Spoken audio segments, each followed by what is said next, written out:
This inquest will explore the tragic events of Saturday, the 13th of April 2024, that unfolded at Westfield Bondi Junction. Breaking news. Right now, there is a major emergency unfolding at Bondi Junction.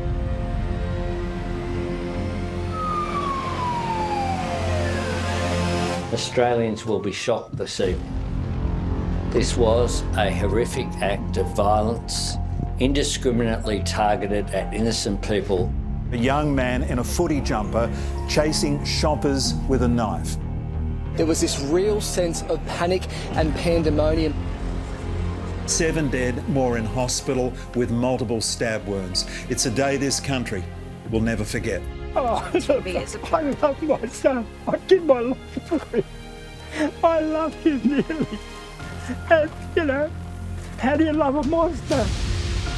Grieving families 1 year on from the Bondi Junction stabbings are now bracing for an inquest.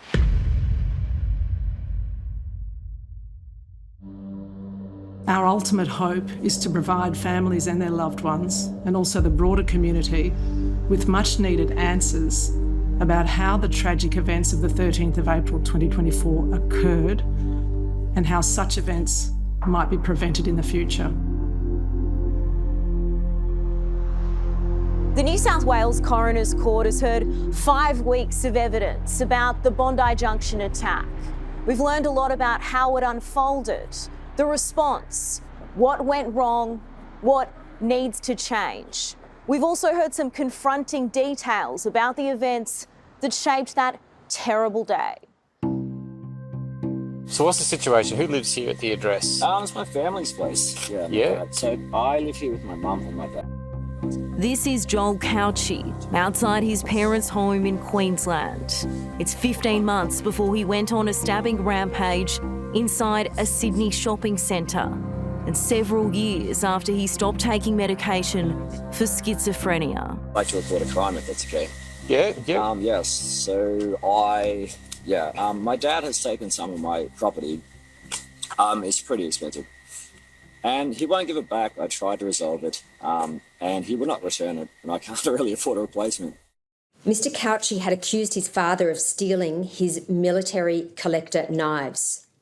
Andrew Couchy, Mr. Couchy's father, had taken the knives, effectively confiscating them because he was concerned about his son having access to them. And he had a fascination with knives, you know. In this interview from 2024, soon after the Bondi Junction attack, Andrew Couchy recalled why police attended that day. I said, look, Joel, you're welcome to stay in my place, but you're not going to have these knives here. I took them off him, and it was hell, you know, it was really hell. What did he say? Oh, he went mental, of course. He just really exploded. I said, why do I feel that I'm going to be killed in my own house by my own son with an American US Army combat knife? What kind of property are we talking?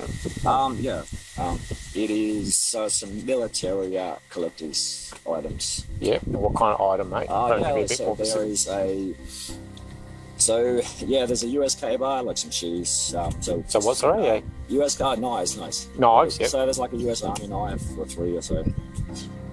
He lists the same type of knife that he would use over a year later to kill 6 people. Both of Mr. Couchy's parents state that in their opinion he's mentally unwell, that he needs treatment, and that he's been observed, for example, to be making odd noises, banging his feet and slapping his face. I tried to negotiate a return, but he's not willing. So I just was wondering if you guys can broker it, see if I can get a return. The Queensland police officers formed the view that Mr. Couchy was unwell as a result of that interaction. They determined that it wasn't necessary for them to take immediate steps to have him assessed or arrested, particularly while he was not presenting as a threat to himself or his parents. The attending officers instead sent an email to the police mental health unit asking for follow-up with the Couchy family, but it never happened. Unfortunately, there was an oversight and I did not manage to follow up. Yes. Queensland Police agreed during the inquest that they missed an opportunity to redirect Couchy back into the mental health system. If you've got a knife, and you've got a mental illness, someone's going to trip you one day and you're going to go crazy. And what have you got? You've got a blooming knife. It's pretty expensive. But that wasn't Couchy's first interaction with police. He was once reported to Crime Stoppers for contacting a girls' high school, asking to observe sporting events. Police questioned Couchy over reports of screaming coming from his Brisbane unit. And he had been stopped 3 times for erratic driving. So what is the situation, sir? Why are you driving like that? Yeah, so actually I didn't realise. You didn't realise? No, so it was like stopping too much. You didn't realise you were braking and then accelerating and then braking and then accelerating? No. And making erratic turns? No, I didn't actually. No, licence please. Mr Couchy, you still live in Shaftesbuon Ave? Yes, I do actually. Where are you going? I'm actually, so I'm just going to the Westfield mission to grab some food. You got your medical certificate on you? Medical certificate. So I have my license as well. Yeah, so it has a medical condition, so where's your medical certificate? For over 18 years, Mr. Couchy had been successfully treated for his schizophrenia. It is perhaps part of the terrible tragedy of what then unfolded in 2024. Couchy's psychiatrist had gradually weaned him off his antipsychotic medicine. By late 2019, treatment-free, his behaviour began to change. Mr. Couchy's mother raised concerns on several occasions with the private Toowoomba clinic about her son being unwell and the risk of possible relapse. That included Mrs. Couchy, Joel's mother, expressing the concern that he was again hearing voices and that she had found some notes he made which suggested that he believed he was under satanic control. Joel Couchy moved away from Toowoomba and his psychiatrist, Dr. Andrea Barros-Levac, discharged him from the practice without passing the information from his mother onto another doctor. Do you accept that after Joel was discharged from the practice, he fell through the cracks and was not regularly monitored in terms of his mental health? Yes. By April 2024, he had been effectively unmedicated for nearly 5 years. He had no consistent or formal engagement with the mental health system or the health system more generally, and he was effectively lost to follow-up. In heated exchanges during the inquest, Couchy's former psychiatrist claimed that he was not psychotic during the 2024 stabbing rampage. She said he could have been driven by sexual frustration and hatred for women. What would you say to the suggestion that you refuse to accept that Joel was psychotic on 13 April because you don't want to accept yourself the failings in your care of Joel? I did not fail in my care of Joel, and I refuse. I have no error on my behalf. That is my answer. But the next day, Dr. Barros-Levac apologised and conceded that Couchy was likely psychotic during his violent rampage.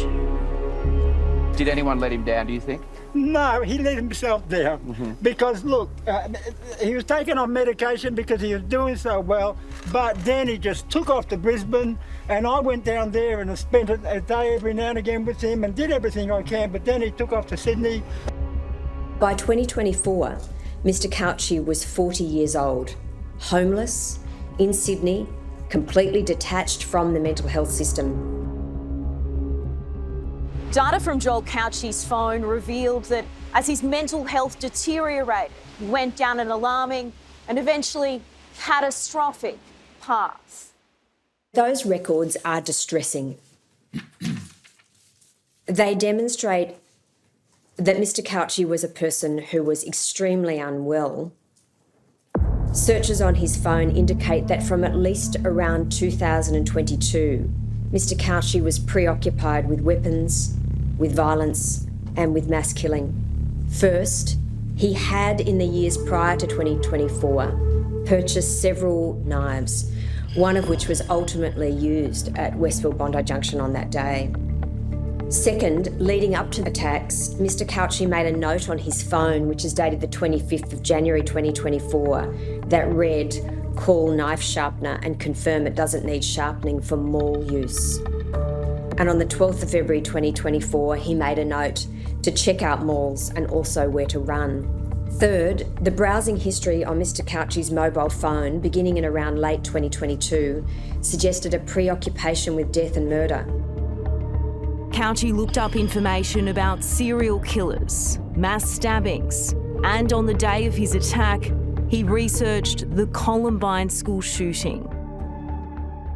Apart from that insight into Mr. Couchy's inner turmoil and his dark thoughts leading up to this incident, there's no direct evidence indicating any motive in relation to what happened. The inquest didn't hear why Joel Couchy chose to unleash his rampage on Bondi Junction, but it did learn how the terrifying ordeal unfolded. At 3:22 p.m, he entered the shopping centre and launched his attack. It was swift and savage. The first and youngest victim who was killed by Mr. Couchy was Miss Dawn Singleton. She was only 25 years old and a much-loved daughter, sister and fiancée. Mr. Couchy walked towards the sourdough bakery and stood in line behind Miss Singleton. The details are too harrowing to describe, but Dawn Singleton and 15 others were caught by surprise as a psychotic killer roamed one of Sydney's largest shopping centres. In just over 3 minutes, Mr. Couchy had stabbed 16 people, 6 of whom did not survive the attacks. Ashley Good was shopping with her baby when Couchy struck. In her dying moments, she fought back to save her little girl. Despite her wounds, and in an act of what was tremendous and instinctive courage, Miss Good confronted Mr. Couchy. She was able to defend her child and to save her child's life. Another victim who will be remembered for their bravery that day, security guard Faraz Tahir, who raced towards danger but was defenceless against Couchy's knife. Faraz was thrust into an unprecedented and serious situation on his very first shift, but he nonetheless continued towards an unknown danger. That demonstrated great courage and selflessness on his part and the part of his colleague. His bravery. He was very brave from the childhood, and he showed at the end that he's brave. As Couchy searched for his next victim, 2 men grabbed whatever they could to try and stop the horror, and they succeeded. I was like, 2 choices, or we escape, or we go. And Silas was like, going like, we go, we find the ballad, and we just follow him. And at that time, my mind switched, and we just like got full adrenaline. But while Bondi Junction Westfield was under siege, its security staff were struggling to cope with the scale of the emergency. Some of the most startling evidence from the inquest, the CCTV control room was left abandoned just moments before Joel Couchy started his attack. At 3:32 and 15 seconds, CR1 left to visit the bathroom. She was out of the room for 1 minute and 40 seconds. During that time, Mr. Couchy had attacked 8 individuals, 3 of whom would die from their wounds. Active monitoring of CCTV footage did not resume again until 3:34 p.m. When staff did react to the attack, the wrong warning signs were displayed. Public announcements were late. The security supervisor conceded during the inquest that things could have been done differently. When the scenario actually happens, you're in a fight or flight mode, and it's just survival instincts. So, but yeah, with reflection, I wish we did better. I wish we did different. That the CCTV room was vacant at the time of the attacks appears to have impeded Centre's initial response. Security staff were effectively behind the 8 ball. But while it seems that everything that could go wrong did go wrong, Australia also witnessed world-class police work. Eastern Suburbs car, any car in the vicinity. We're getting multiple calls, multiple stabbings, multiple locations at Bondi Junction, Westfield. Inspector Amy Scott was the first police officer to respond at around 3:35 p.m.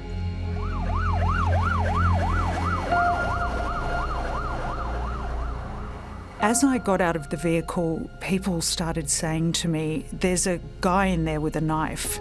They're stabbing people, he's killing people, you've got to help us. At 3:37, Inspector Scott entered the shopping centre. I actually felt nauseous as I ran in because in my head, I'd resigned myself to the fact that I was probably going to die.